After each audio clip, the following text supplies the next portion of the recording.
Let's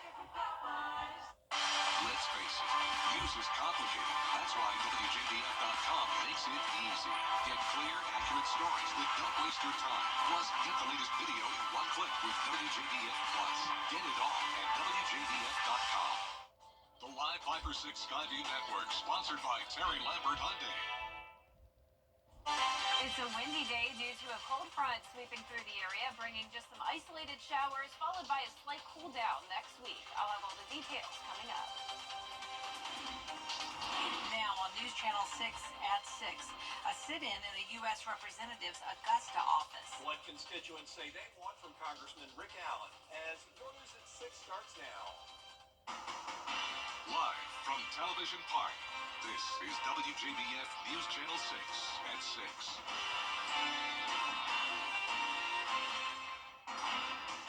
Good evening, everyone. I'm Jenny Montgomery. I'm Brad Means. We do thank you for joining us as coverage you can count on begins with people having a sit-in outside a local congressman's office. That was the scene at Rick Allen's Augusta location today. WJBF News Channel 6's George Escala tells us why. More than 100 protesters outside Congressman Rick Allen's office with concerns about what's going on in Washington. There's a lot of stuff going on in our country today, and I think that our congressmen, they need to be told how the people actually feel. The people are angry about a lot of a plethora of issues. For these protesters, the main issue is to hear from the congressman in person at a town hall meeting. And as you see, they're lined up in this hallway demanding that he comes and in person talk to us. It's been a very long time since we've actually heard from the representative in person himself here in the region. So we want to get him into his district and be able to speak to him one-on-one about our concerns. The protesters saying there's a big difference between holding a telephone town hall and one in person. He needs to be here to actually get the sense of the people. So if he's not coming around and coming here presently and being present and get the atmosphere, he shouldn't be for us. I am a Republican. Celestine James came to Congressman Allen's office not to protest, but for her job of rural engagement for the 12th district. But she agreed with the protesters on the benefits of an in-person town hall. I'm a big advocate for that because I believe communication is key. You need to be able to sit down and talk to people, to have that forum so that we can go ahead and answer the questions. Congressman Allen saying he was aware of the event and supported the First Amendment right to peacefully protest, something those gathering in the hallway wanted to hear from Allen in person. In Augusta, George Escala, WJBF News Channel 6. It is time now for our first check of the weather. Here's Chief Meteorologist Jenna Petracci. Another warm day it was, and a windy day for sure, and overall mostly dry. But we did have one storm pop up in Tolliver County. That moved into Warren and then McDuffie, and now it's weakening, and it's just a light shower moving through Columbia and parts of Aiken and Edgefield County. So here's a closer look at that area of rain. If you're out and about or driving along I-20, you may run into a few sprinkles, but that's about it. It's very dry overall with hazy conditions still, but overall another beautiful sunset here on our Terry Lambert Hyundai Skyview Cam as we look into Emmanuel County. The winds are howling, the flag is whipping back and forth with those gusts up to around 30 to even 35 miles per hour today. We actually made it all the way to 80 degrees in Augusta, very warm air ahead of that cold front, but a chilly start to our day. Started out at 39, and right now we're sitting in the 70s, 74 in Augusta, 70 in McCormick, Louisville 73, 76 in Bamberg, and Wrightsville, you're at 73, 71 in Crawfordville, and 69 already in Washington. Dew points are very low. That's why we're not seeing a lot of rain, so dew points still in the 40s. Winds are coming out of the west, sustained up to 15 to even 17 miles per hour now in Saluda. And those gusts are currently up to 23 in Augusta, 25 in Aiken, 21 in Waynesboro. And check out Crawfordville, a 31-mile-per-hour wind gust. So it's even windy behind the front, and that lake wind advisory will go the rest of this evening for, once again, gusts up to 35. So we're already seeing clearing skies in our northwestern counties. Cold front is in and out of here. We'll have a nice sunny day tomorrow. But in the meantime, tonight, a mostly cloudy start, but becoming mostly clear soon as temperatures fall into the upper 50s. And over the next 3 days, we'll see a variety of temperatures, but every day will be completely sunny. County. I'll have more details with a look at the next 10 days coming up. Back to you. All right, Jenna, thank you. 2 people are behind bars in connection with the 2022 murder in Johnston. On February 14th of this year, investigators arrested Bernard Chen and Keona Butler in connection to the 2022 murder of Derek Coleman. Coleman's body was found in a manhole on Sandra Drive in Johnston. He had been shot in the head. Chen is charged with murder and removal of human remains. Butler's charged with accessory to murder after the fact. One person dead after a crash in Aiken County. This happened Saturday at the intersection of Pine Log and Piney Heights Roads. Investigators say 76-year-old Paul Morse crashed into a vehicle that was turning onto Piney Heights. Morse was taken to the hospital. He was pronounced dead Wednesday. Highway Patrol is investigating. Augusta's Homeless Task Force is taking steps to try to help those in need all around the Garden City. They've installed mailboxes to help unhoused people get their important documents in order. Graham Lee is live in downtown Augusta with the story. Graham? That's exactly right, Brad. This project has been a few years in the making, and it's part of the effort from GAT Ministries to eliminate the barriers that are in the way of helping people get back on their feet. Now, the mailboxes will be used for case managers working with unhoused people or those in transition. Agencies include the Salvation Army, Department of Public Health, and Marion Barnes. They will all have mailboxes available, but the important thing to remember is this: having a physical address is required to get employed or get an identification badge, and that's why local agencies say they want to help. It's a hand up. This is not a handout. This is something that's legitimate. We want people to be employed. We want this city to come together, and I think one of the goals right now of the task force is to unify as many agencies as possible, because it's loving on a particular population of folks that are most vulnerable. So it is truly a huge win for the entire CSRA. The Augusta Homeless Task Force will join other agencies to soon officially unveil these mailboxes. A ceremony is set for March 11th.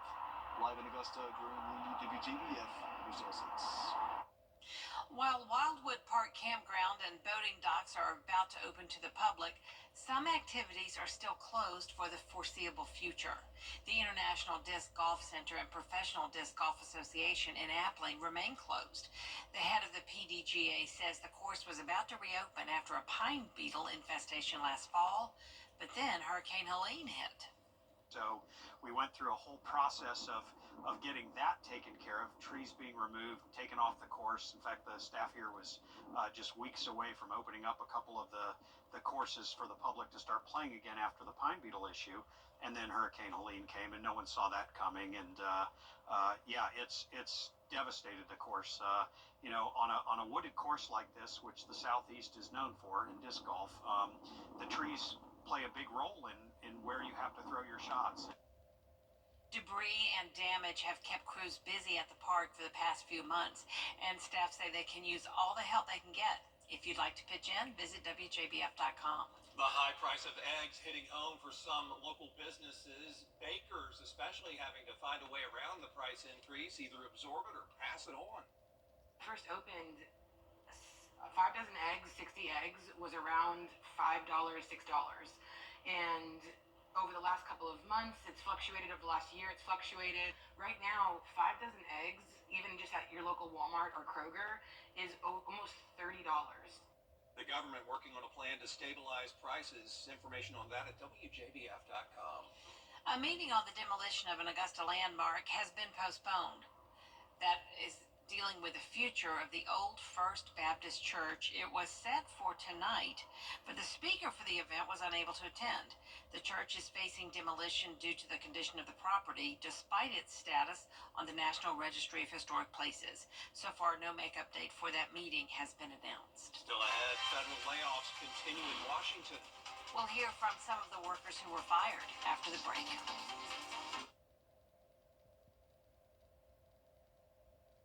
Former pro race car star. South Carolina Congressman Joe Wilson wants a new bill. He is considering a measure to design a $250 bill, wants to get the Treasury Department involved. That bill featuring Donald Trump on it. Wilson says the Biden administration damaged the economy and forced families to carry more cash all the time. The bill would also allow portraits of living presidents to be printed on money, which is currently banned. Chief Meteorologist Jennifer Tracci is back with us now. Well, it's going to be a warm weekend, at least to start, and then a cool down on Sunday. And then next week, things get interesting. We could have a chance of severe weather due to a strong cold front passage. I'll have your full Viper 6 forecast after this break. I'm Jordan Pierce. .com. Over the years, thousands of people have gotten their hands on one. And who knows, you could be next. Win your very own Good Morning Augusta coffee mug at WJBF.com/coffee club. Sponsored by Honda Cars of Aiken. The Live Viper 6 Skyview Network, sponsored by Terry Lambert Hyundai. Honoring Black History, sponsored by Kimberly Clark. Now, your most accurate forecast with WJBF Live Viper 6. Welcome back. It was a mostly dry day and another very warm day. We got to the upper 70s and even some places making it to 80 degrees. Now we do have one shower and that's moving through Aiken County now. It started out as a storm in the Taliaferro County and then weakened as it moves through the CSRA. So this is along I-20 in northern Aiken County, so just to the north side of town. Other than that, it's dry and actually still pretty hazy out there. We have the controlled burn still happening in the CSRA due to the dry air still in place. Now, as for our chance of fire danger, that continues all the way through Saturday because behind this cold front, we will have even drier air taking over this weekend. So even though we have those controlled burns going on, you don't want to burn yourself because these could spread very easily with the low humidity and especially these gusty winds. So just refrain from burning until that fire danger alert ends. And as for our Terry Lambert Hyundai Skyview cam, looking at it over at Augusta Marriott, we do have very cloudy skies this evening. Not the prettiest sunset, and temperatures remain warm in the middle 70s. We have a wind coming in from the west at 10 miles per hour, gusting up to 30. Dew point of only 44. Humidity is at 34%. We're seeing upper 60s now in Washington with clearing skies. So the cold front's now passing through. 73 in Waynesboro, 72 in Aiken, Saluda at 70 degrees, 73 in Swainsboro, and 71 in Sparta. So there's the cold front now into our southern counties. Clearing skies already happening, and high pressure is taking over for our Friday. So a nice end to the month of February. Our lows tonight will be right around average, 41 in Augusta, and highs tomorrow will be closer to average, upper 60s to around 70 at the warmest for your Friday. Lots of sunshine. Winds will be much lighter out of the west-northwest. And as for this weekend, it's a split forecast. It's going to be warm on Saturday, so I would pick that day for any outdoor plans. On Sunday, you can still be out and about soaking up the sunshine, but you will want a light jacket with you as we'll only be topping off at 59 degrees. And that's because of another cold front passage coming through on Saturday. Now, that will be a dry front, but then next week, Tuesday into Wednesday, we'll be watching a low-pressure system with a stronger cold front, and that will first bring us threat of severe weather out towards the west of us, and then on Wednesday, it will be impacting us. As of now, looks to be the afternoon on Wednesday into the early evening. We're already under a 15% probability of severe storms, according to the Storm Prediction Center, so we'll be watching this very closely, and we'll keep you updated. A good reminder as well that next week is our severe weather preparedness week, so all week the WJBF weather team will have some informative videos on how you can prepare for spring severe weather season. And keep in mind that next Wednesday at 9 a.m. is a statewide tornado drill across the state of South Carolina. Now, our 10-day forecast is showing 3 days in a row of lots of sunshine. Warmest day will be Saturday, back down to the 50s and low 60s Sunday through Monday, and then we're back into the low to mid 70s by the middle of next week. 70% chance of rain on Wednesday. Most of the week does look dry though, and as we go into that second weekend of March, we'll still see the cooler weather. Highs are going to stay in the low to mid 60s. And now congratulations to today's umbrella winner. That is John Williams from Earhart, South Carolina. John, you can pick up your Viper 6 umbrella here at the station and sign up to win yours on WJBF.com. All right, Jenna, thank you.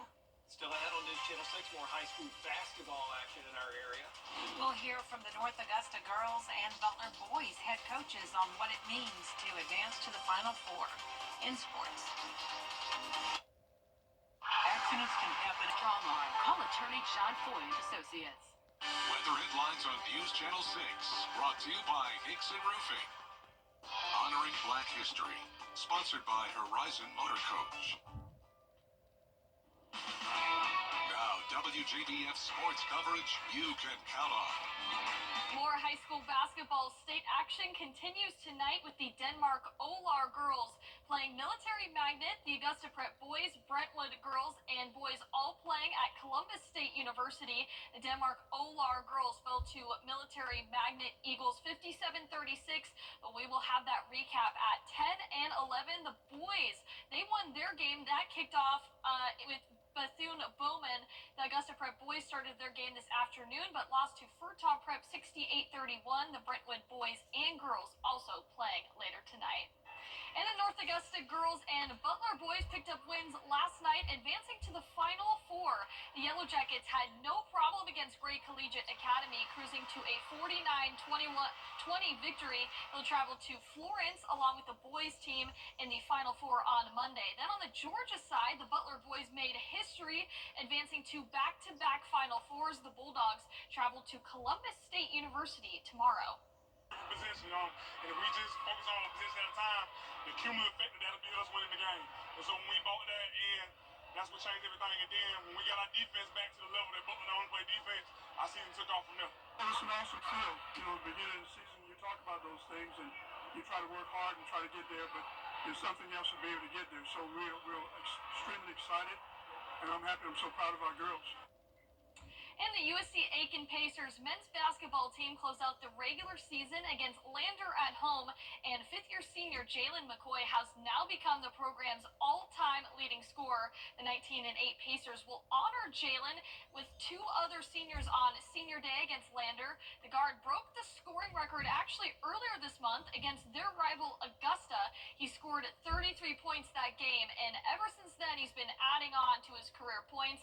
And whether it's in practice or really during a game, his coaches and his teammates praise his work ethic and poise throughout the season. He's always developing, he's always growing because he's always listening. Jalen, from day one that he got here at USC Aiken to now, is somebody that has always got open ears to learn. He's never fully had all the answers. He knows there's always room to grow. My old coach always told me, be delusional. If you think high of yourself, you're gonna shoot high. If you think you're the best player on the court, you're gonna be the best player on the court. And you can catch the rest of this story on our brand new show, 6 Sports Saturday. Join me for the 4th episode of the show as I break down the key storylines and games across the CSRA. The show begins at 9:30 a.m. right after Good Morning Augusta. And you are taking a live look now at Circuit of the Americas in Austin, Texas.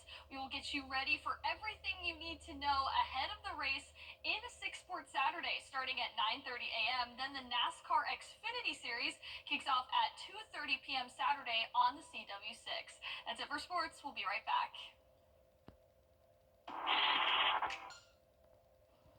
A nice sunny day tomorrow and slightly cooler. A high of 70, 75 on Saturday, and then cooler on Sunday. And that is our report for now. We're back at 7 o'clock after World News Tonight. And then we'll see you again for News Channel 6 at 11. Hope you have a nice evening, everyone. Good night.